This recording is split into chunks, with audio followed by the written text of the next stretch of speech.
हरे कृष्णा। आज चर्चा करने का प्रयास करेंगे 11वें अध्याय के 5वें श्लोक से 8वें श्लोक तक। ठीक है। तो हम लोगों ने जैसे देखा कि अर्जुन ने पिछले श्लोक में कहा कि यदि आप मानते हैं कि मैं आपके विराट रूप देखने में समर्थ हूं तो कृपया करके आप मुझे दिखाइए। तो अब उसके उत्तर में भगवान कहने वाले हैं। देखिए, श्री भगवान उवाच पश्य मे पार्थ रूपाणि शतोशत सहस्रशाः नानाविधानि दिव्यानि नानावर्णाकृतीनि च। श्रीभगवानुवाच पश्य मे पार्थ रूपाणि शतशो अथ सहस्रशाः नानाविधानि दिव्यानि नानावर्णाकृता कृतीनि च। ठीक, देखिए, श्री भगवान उवाचा, स्पष्ट है, श्री भगवान ने कहा पश्य में पार्थ रूपाणी, हे पार्थ मेरे रूपों को देखो। पश्य, ये जो पश्य शब्द है इतना जबरदस्त है। आज मैं बड़ा उत्साहित हूं। आज इतनी जबरदस्त टीकाएं हैं, मतलब मजा आ जाएगा। फिलहाल मुझे तो मजा आ जाएगा। ठीक है। पश्य समझाने में, पश्य मतलब देखो। तो पश्य शब्द जो है ये बहुत बार आएगा। इसकी एक बहुत बड़ी सिग्निफिकेंस है। टीका में क्लियर होगा। श्री भगवान उवाच पश्य में पार्थ रूपाणी, हे पार्थ में मेरे रूपों को देखो। शत शो अथ सहस्रशा, शत का मतलब होता है 100 और सहस्रशा मतलब 1000। तो सैकड़ों हजार रूप उसमें दिखेंगे तुम्हें। भाई भगवान ने, अर्जुन ने क्या कहा, आप विराट रूप दिखाइए। भगवान कह रहे हैं रूपाणी बहुवचन में है, मतलब बहुत सारे रूप तुम्हें विराट रूप में दिखेंगे मेरे। अच्छा, कितने दिखेंगे मान लीजिए प्रश्न हो, तो शत अशोथत सहस्रशाह, सैकड़ों हजार रूप तुम देखोगे। अच्छा, वो होंगे कैसे होंगे वो? नाना विधानी, अलग अलग वैरायटी के होंगे। दिव्यानी, दिव्य होंगे। नाना वर्णाकृति नीचा, और कई प्रकार के वर्ण मतलब कलर के होंगे, और आकृति फॉर्म के होंगे। मैं फिर रिपीट करता हूं। अर्जुन ने कहा, अगर भगवान, अगर आप सोचते हैं कि मेरे अंदर सामर्थ्य है कि मैं आपके दिव्य विराट रूप, मतलब दिव्य नहीं विराट रूप को देख सकूं, तो आप मुझे दिखाइए। ये अर्जुन ने कहा। अगर, और फिर योगेश्वर शब्द का मतलब था अगर मैं समर्थ नहीं भी हूं तो आप मुझे समर्थ बना सकते हैं। उसके उत्तर में भगवान कह रहे हैं पश्य में पार्थ रूपाणी, हे पार्थ रूपों को देखो। अच्छा, कितने रूप होंगे? सैकड़ों हजार रूप होंगे। अलग अलग वैरायटी के होंगे, दिव्य होंगे, अलग अलग वर्ण के होंगे, अलग अलग आकृति के रूपों को तुम रूप विराट रूप में देखो। ठीक, आगे पढ़ते हैं। रूपा जी का अनुवाद। भगवान ने कहा, हे अर्जुन, हे पार्थ, अब तुम मेरे ऐश्वर्य को सैकड़ों हजारों प्रकार के दैवी तथा विविध रंगों वाले रूपों को देखो। ठीक, स्पष्ट। गीता भूषण टीका। अर्जुन के द्वारा प्रार्थित होकर, क्या प्रार्थना है जो हम लोगों ने देखी है 10.4 में। ठीक, अर्जुन के, सॉरी 11.4 में, अर्जुन के द्वारा प्रार्थित होकर भगवान यहाँ 4 श्लोक कह रहे हैं। कौन से 4 श्लोक? 5, 6, 7, 8। और हम सारे श्लोकों को आज ही देखेंगे। ठीक, 4 श्लोक कह रहे हैं ताकि अर्जुन उनके सर्व देवाकार सहस्र प्रकृति के अंतर्यामी रूप को देख सके, और वे अर्जुन को इस प्रकार से योग्य बनाकर उनको अपने काल स्वरूप का प्रकटीकरण भी कर सके। अब देखिए, इसको समझिए। अब यहाँ पे भगवान अर्जुन को 4 चीज दिखाएंगे। नोट करिए। फर्स्ट, सर्वदेवाकार। सर्वदेवाकार मतलब ऐसा विराट रूप दिखाएंगे जिसमें सारे देवता अर्जुन को उस विराट रूप में दिखेंगे। ठीक, सर्वदेवाकार, सारे देवता जो है भगवान के विराट रूप में अर्जुन देखेंगे। और ये हम लोगों ने 8वें अध्याय में देखा था, अधिभूतम अधिदैवम। तो वहां पे आया था कि सारे देवता भगवान के विराट रूप में स्थित रहते हैं। ठीक, अब अर्जुन देखेंगे उसको। तो अर्जुन उनके सर्वदेवा का मतलब जिसमें उस विराट रूप में सारे देवता स्थित रहेंगे, फर्स्ट। दूसरा, सहस्त्र शीर्ष, ऐसा विराट रूप देखेंगे जिसमें हजारों सिर दिखेंगे। ठीक। और प्रकृति के अंतर्यामी रूप, हम लोग जानते हैं प्रकृति के अंतर्यामी रूप में भगवान 3 प्रकार के विष्णु को एक्सपेंशन करते हैं। भगवान के विस्तार है 3 प्रकार के विष्णु, कारणोदक्षाई विष्णु, गर्भोदक्षाई विष्णु, शिरोदक्षाई विष्णु। पूरे भौतिक प्रकृति के अंतर्यामी है कारणोदक्षाई विष्णु, ब्रह्मांड के अंतर्यामी है गर्भोदक्षाई विष्णु, और जीवों के अंतर्यामी है शिरोदक्षाई विष्णु। तो ये अंतर्यामी रूप भी अर्जुन देखेंगे उस विराट रूप में। ठीक। और क्या देखेंगे? चौथी चीज, काल स्वरूप का प्रकटीकरण, कि भगवान किस प्रकार से काल है। कालो अस्मि भरतर्षभा, भगवान बोलेंगे इस चीज को। तो 4 चीज दिखेंगी, मैं फिर रिपीट करता हूं, सर्वदेवाकार, सहस्त्र शीर्ष, प्रकृति के अंतर्यामी, और काल का स्वरूप। क्लियर? ठीक है, मैं पूछ लेता हूं किसी से। ओके, हरे कृष्णा प्रभु जी, क्या 4 चीज भगवान दिखाएंगे अर्जुन को विराट रूप में? पहला है सर्वदेवाकार, हम्म दूसरा है सहस्त्र शीर्ष, हम्म तीसरा है प्रकृति के अंतर्यामी रूप में विष्णु, और चौथा है काल स्वरूप का प्रकटीकरण। हरि बोल। ठीक है, हरे कृष्ण। ठीक है, तो 4 चीज दिखाएंगे। अब देखिए, पश्य क्यों कह रहे हैं? पश्यते, पश्य क्यों कह रहे हैं? देखिए, पश्य पद की आवृत्ति दर्शनीय रूपों की अद्भुतता सूचित करने के लिए है, यह समझना चाहिए। अब देखिए, कई बार कोई चीज हमारे सामने होती है, फिर भी हम कहते हैं देखो जरा उसको, देखो देखो देखो देखो देखो देखो, कहते ही नहीं कहते? भाई, हमारे सामने कोई वस्तु है, जैसे मान लीजिए BMW कार हमारे सामने देख रहा हूं, फिर भी लोग कहेंगे देखो देखो BMW, अरे देखो तो BMW है, देखो भाई देखो देखो देखो। क्या सुना है आपने? अरे भाई, गाड़ी देख ही रहे हैं, हमारे सामने है, लेकिन लोग कहते हैं देखो देखो BMW है, देखो भाई जबरदस्त गाड़ी है, देखो तो उसको सही से देखो, सही से देखो। सुना है आपने ऐसा? या कोई भी आश्चर्यजनक वस्तु, उसको हम देख रहे हैं, लेकिन बार बार लोग करते हैं देखो देखो उसको, देखो उस व्यक्ति को देखो। देख तो रहे ही हैं, हमारे सामने है, लेकिन बार बार एम्फसाइज किया जाता है देखो उसको, देखो देखो देखो। आप समझ पा रहे हैं? तो बार बार 5th श्लोक से लेके 8th श्लोक तक बार बार भगवान पश्य शब्द की पुनरावृत्ति करेंगे, बार बार बोलेंगे अर्जुन को कि देखो भाई देखो देखो देखो, दिख तो रहा है, फिर भी देखो, मतलब ये बहुत, जो मैं दिखाने वाला हूं विराट रूप, ये बहुत अद्भुत है। तो इसकी अद्भुतता को दर्शाता है कि कितना अद्भुत है विराट रूप, इसीलिए बार बार कहते हैं पश्य, देखो अर्जुन देखो, ये देखो वो देखो, देखो देखो देखो। आप समझ पा रहे हैं? जैसे उदाहरण के तौर पे मान लीजिए कोई बहुत बड़ा व्यक्ति आपके घर के सामने से निकला, या मान लीजिए कहीं आया रोड पे, या कहीं भी आपको दिखा, तो दिख तो रहा है, लेकिन लोग हल्ला करते हैं, अरे देखो भाई देखो ये व्यक्ति हमारे कॉलोनी में है, अरे देखो भाई देखो।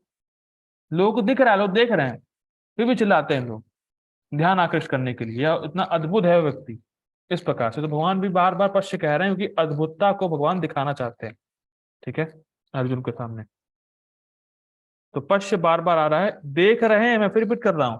क्या अर्जुन देख नहीं रहा? अर्जुन देख नहीं रहा है, देख तो रहा है, फिर भी कह रहे हैं पश्य, अद्भुतता को एम्फसाइज करने के लिए। ठीक है, मेरी सहस्रों विभूतियों को मेरे एक रूप में ही देखो, जो हजारों मुख वाला है। इसका अर्थ है तुम देखने के योग्य बनो। बहुत सुंदर। एक तो पश्य का अर्थ है कि भगवान अपनी अद्भुतता को, अपने अपने विराट रूप की अद्भुतता को मेंशन कर रहे हैं कि देखो अर्जुन देखो। एक पश्य का दूसरा अर्थ है कि अर्जुन देखने के योग्य है नहीं, लेकिन अब मेरी इच्छा से देखने के योग्य बन जाएगा पश्य। देखो, देखिए ध्यान से सुनना पड़ेगा आपको, बहुत जबरदस्त टीका है ये सब। एक तो अर्थ है कि पश्य का मतलब भगवान अपनी विभूतियों की महत्वता को, अद्भुतता को एम्फोसाइज कर रहे हैं पश्य शब्द से। और दूसरा कह रहे हैं पश्य शब्द से कि अर्जुन अर्जुन ने कहा था ना, अगर मैं देखने में समर्थ हूं तो दिखाइए। तो भगवान ने कहा पश्य, तुम देखने में समर्थ हो नहीं, लेकिन अब देखो, मतलब मैंने तुम्हें योग्य बना दिया, तुम देखोगे।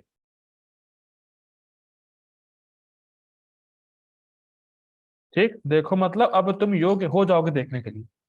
तो दो अर्थ हैं यहाँ पे पश्य शब्द के। ठीक, तो पदे तात्पर्य, अर्जुन कृष्ण के विश्व रूप का दर्शना अभिलाषी था। दिव्य होकर भी दृश्य जगत के लाभार्थ प्रकट, दिव्य होकर भी दृश्य जगत के लाभार्थ प्रकट होता है। फलतः वह प्रकृति के अस्थायी काल द्वारा प्रभावित है। ओके ओके, ठीक है, समझ गया। ठीक है, यहाँ पे कह रहे हैं, देखिए बहुत सुंदर बात है। ये जो विराट रूप या विश्व रूप है, ये काल के अधीन है। बहुत सुनिएगा ध्यान से। विराट रूप या विश्व रूप काल के अधीन है, मतलब जब सृष्टि होती है तभी ये होता है। अगर सृष्टि ही नहीं होगी तो ये जगत रहेगा ही नहीं, ये ब्रह्मांड रहेंगे ही नहीं, देवता रहेंगे ही नहीं। तो विराट रूप या विश्व रूप की बात ही कहां से आती। विश्व रूप मतलब क्या, विश्व रूप, तो विश्व ही नहीं है तो रूप काहे का। समझ रहे हैं आप। ठीक है, इसीलिए कहा जा रहा है कि प्रकृति के अस्थायी काल द्वारा प्रभावित है, मतलब भगवान का जो विराट रूप है, विश्व रूप है, ये काल द्वारा प्रभावित है। सृष्टि है तब ये रूप है। भगवान का विराट रूप है, विश्व रूप काल के द्वारा प्रभावित है। ये बहुत, इस पॉइंट को नोट जब कर लेंगे तब 8वां श्लोक समझ में आएगा। बहुत डीप है आज के श्लोक, ध्यान से सुनना पड़ेगा। देखिए, जिस प्रकार प्रकृति माया प्रकट अप्रकट है, मतलब सृष्टि होती है फिर समिटती है, स्थिति हो, मतलब सृष्टि प्रलय होता रहता है। उसी प्रकार कृष्ण का यह विश्व रूप भी प्रकट तथा अप्रकट होता रहता है। इन द सेंस ये विराट रूप, ये विश्व रूप टेम्परेरी है। कृष्ण का विश्व रूप टेम्परेरी है। ठीक है, समझते जाइएगा। यह कृष्ण रूपों की भांति वैकुंठ में नित्य नहीं रहता। इसका मतलब विराट रूप भगवान के अवतारों में नहीं आता है। ये भागवतम में हम लोग पढ़ेंगे पहले स्कंद के 3रे अध्याय में कि विराट रूप भगवान के अवतारों में नहीं आता है, ये टेम्परेरी है। और दिव्य अर्थात ये स्पिरिचुअल नहीं है। बहुत सुंदर श्लोक में देखिए, नाना विधानी दिव्यानी। जो दिव्य शब्द आया है इसका मतलब ये नहीं कि ये स्पिरिचुअल है। बहुत जबरदस्त है, स्पिरिचुअल नहीं है कहने का मतलब। दिव्य कहने का मतलब इस भौतिक जगत के वस्तुओं के कंपैरिजन में अद्भुत है। और भगवान की विभूति में भी हम लोगों ने नहीं देखा था कि भगवान की विभूति इस जगत में है, तो इस जगत में बड़ा अद्भुत तरीके से दिखती है। शक्ति का प्रकटीकरण भगवान का बड़ा अद्भुत है, इसलिए दिव्य है। स्पिरिचुअल नहीं है, जड़ है, ये भौतिक है। ये रूप तो भगवान का विश्व रूप विराट रूप है, भौतिक है, ये स्पिरिचुअल नहीं है। ठीक, बहुत सुंदर। जहां तक भक्त की बात है, वह विश्व रूप देखने के लिए तनिक भी इच्छुक नहीं रहता। लेकिन चूंकि अर्जुन कृष्ण को इस रूप में देखना चाहता था, अतः वे यह रूप प्रकट करते हैं। सामान्य व्यक्ति इस रूप को नहीं देख सकता। श्री कृष्ण द्वारा शक्ति प्रदान किए जाने पर ही इसके दर्शन हो सकते हैं। देखिए, प्रभुपाद जी ने लिया है पश्य शब्द का अर्थ। टीका में क्या था? पश्य, तुम देखने के योग्य हो नहीं पर हो जाओगे। देखिए क्या कह रहे हैं, श्री कृष्ण द्वारा शक्ति प्रदान किए जाने पर इसके दर्शन हो सकते हैं, मतलब पश्य शब्द की व्याख्या प्रभुपाद टीका से ले रहे हैं। और जबरदस्त, ठीक है, आगे पढ़ते हैं। 11.6 पश्य आदित्यान वसुन रुद्रान अश्विनो मरुतस्तथा बहुन्य दृष्ट पूर्वाणि पश्याश्चर्याणि भारत। पश्य आदित्यान वसुन रुद्रान अश्विनो मरुतस्तथा बहुन्य दृष्ट पूर्वाणि पश्याश्चर्याणि भारत। इसमें भी शब्द आया पश्य। पश्य आदित्यान, पश्य देखो। अर्जुन से भगवान कह रहे हैं देखो भारत, हे भारत देखो। क्या देखूं? आदित्यान, आदित्यों को देखो। 12 आदित्य। वसुन, वसुओं को देखो, जो 8 वसु हैं। रुद्रान, रुद्रों को देखो, जो 11 रुद्र हैं। अश्विनी, अश्विनी कुमारों को देखो। मरुतस, तथा मरुतों को देखो, मरुदगण 49 है। अब देखिए, हम लोगों ने पिछले श्लोक में क्या देखा था? भगवान क्या 4 चीज दिखाएंगे? हरे कृष्णा आयुषी माता जी, भगवान क्या 4 चीज दिखाएंगे, आपको याद है?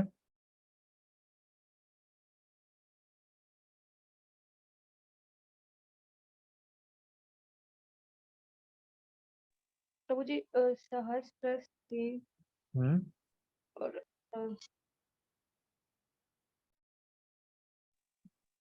हम्म और हम भूल गए। और भूल गए। ठीक है, मतलब भगवान आपको एक ही चीज दिखाएंगे, इसका मतलब अर्जुन को 4 दिखाएंगे, आपको एक ही दिखाएंगे फिर। ठीक है, मैं फिर रिपीट करता हूँ, सुनिएगा ध्यान से।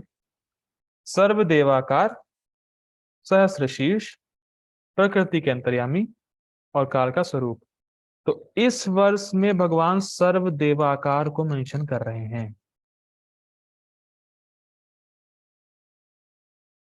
सारे देवता तुम्हें दिखेंगे इस विराट रूप में। तो भगवान देवताओं को मेंशन कर रहे हैं। पश्च आदित्यान, आदित्यों को देखो। वसुन, वसुओं को देखो। रुद्रों को देखो। अश्विनियों को देखो। मरुदगण को देखो। अब इतने मेंशन कर रहे हैं, इसका मतलब ये नहीं इतने ही दिखेंगे। इतने नामों के उपलक्षण से मतलब सारे देवता भगवान के विराट रूप में दिखेंगे। अगर इतना बोला है, इससे समझना होगा सारे सबकी बात हो रही। ठीक है, भगवान के विराट रूप में स्थित है ये सब। ठीक है। बहुन दृष्ट, बहुन अदृष्ट पूर्वाणी। तुम जो देखोगे अर्जुन, इनको लोगों ने पहले नहीं देखा है। बहुन ने, बहुत लोगों ने अदृष्ट पूर्वाणी नहीं देखा है इसको पूर्व में। पश्य आश्चर्य, पश्य आश्चर्याणि भारत। और अब देखो तुम इस आश्चर्यमयी रूपों को। ठीक, देखिए, हे भारत लो, तुम आदित्यों, वसुओं, रुद्रों, अश्विनी कुमारों तथा अन्य देवताओं के विभिन्न रूप को यहाँ देखो। तुम ऐसे अनेक आश्चर्य में रूपों को देखो, जिन्हें पहले किसी ने ना तो कभी देखा है ना सुना है। बहुन्य अदृष्टानी रूपाणी। ठीक, पूर्वाणी, सॉरी। गीताभूषण टीका। इन 2 श्लोकों में भगवान इन सभी रूपों को एक ही स्थान में स्थित होने के विषय में कहेंगे। तुम उन रूपों को देखो जिन्हें अन्यों के द्वारा देखा नहीं गया है, या तुमने भी इनको पहले नहीं, कभी नहीं देखा है, और जो रूप अत्यंत अद्भुत है। समझिए कितना अद्भुत बात है। अर्जुन पूरे विश्व को एक ही जगह देखने वाले हैं। मतलब कल्पना कीजिए, एक व्यक्ति समस्त ब्रह्मांड, सारे जीवों को, सब देवताओं को, सबको एक जगह देख रहा है लाइव।